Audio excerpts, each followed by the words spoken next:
పురాణాల్లో చెప్పే కథలు వినేందుకు చాలా బాగుంటాయి. ఇవి కేవలం కథలు మాత్రమే కాదు, మన నిత్య జీవితంలో ఎన్నో సందర్భాల్లో పురాణాల్లో విషయాలను వినియోగిస్తాం. అవసరం వచ్చిన సమయంలో వాటిని గుర్తు చేసుకుంటాం. భూమిపై పుట్టిన మనం భగవంతుడికి కృతజ్ఞతలు తెలిపేందుకు, జీవితంలో కష్టాలు, నష్టాలు, బాధలు, దుఃఖాల నుంచి బయటపడేందుకు ఆ స్వామివారు కొలువైన ఆలయానికి వెళ్ళి ఆలయం చుట్టూ ప్రదక్షిణ చేస్తూ ఉంటాం.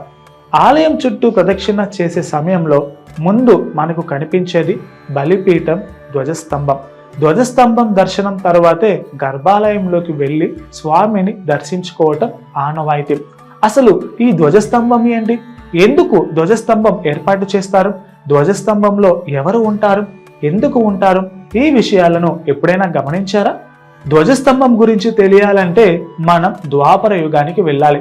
ద్వాపర యుగంలో కురుక్షేత్ర యుద్ధం ముగిసిన తరువాత ధర్మరాజు హస్తినాపురి సింహాసనాన్ని అధిష్ఠిస్తాడు. ధర్మమూర్తిగా తనకు మించిన దాత లేరనే కీర్తిని పొందాలని ఎడతెరిపి లేకుండా దాన ధర్మాలు చేస్తూ ఉంటాడు. ధర్మరాజు మనసులోని విషయాన్ని గమనించిన కృష్ణుడు ఆయనకు గుణపాఠం చెప్పాలని అనుకొని అశ్వమేధ యాగం చేయాలని చెబుతాడు. కన్నయ్య చెప్పిన విధంగానే ధర్మరాజు అశ్వమేధ యాగం చేసి యాగాశ్వాన్ని వదిలేస్తారు. ఈ యాగాశ్వంతో నకుల సహదేవులు వెళ్తారు. అయితే ఈ యాగాశ్వం మణిపుర రాజ్యానికి చేరుకుంటుంది. ఆ రాజ్యానికి మయూరధ్వజుడు అనే రాజు పరిపాలిస్తూ ఉండేవాడు. ఆయన పరాక్రమవంతుడే కాదు, గొప్ప దానశీలుడు కూడా.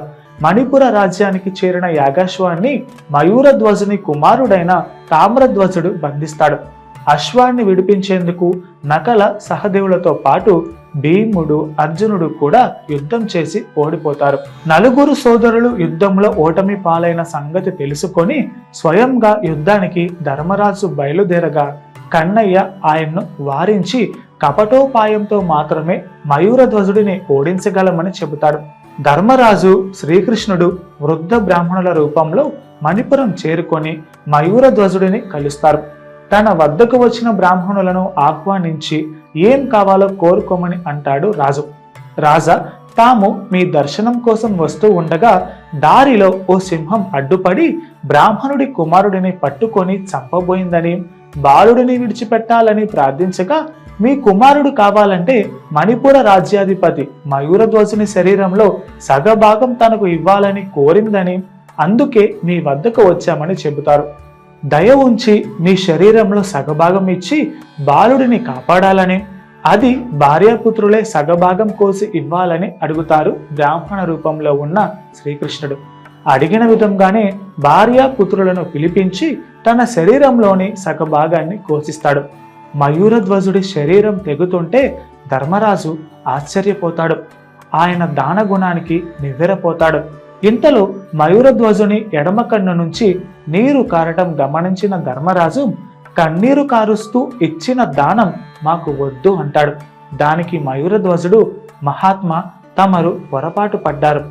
బాధపడ్డ నా శరీరాన్ని మీకు ఇవ్వటం లేదు.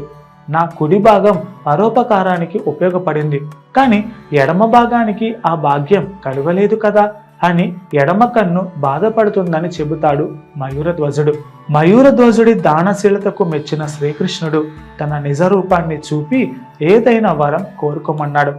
పరమాత్మ, నా శరీరం నశించినా నా ఆత్మ పరోపకారార్థం ఉపయోగపడేలా నిత్యం మీ ముందు ఉండేటట్లు దీవించండి అని కోరుకున్నాడు మయూరధ్వజుడు. తదాస్తు అంటూ వరమిస్తాడు వాసుదేవుడు.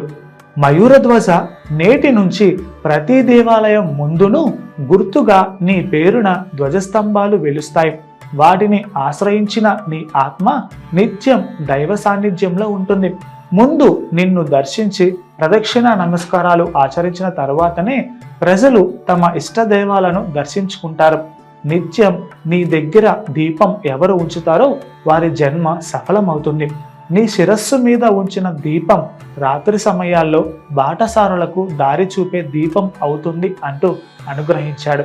ఆనాటి నుంచి ఆలయాల ముందు ధ్వజస్తంభాలు విధిగా ప్రతిష్ఠించటం ఆచారంగా మారింది. ఇది క్లుప్తంగా ధ్వజస్తంభం రహస్యం. Please subscribe to the channel and download the Politicos app from the links in the description.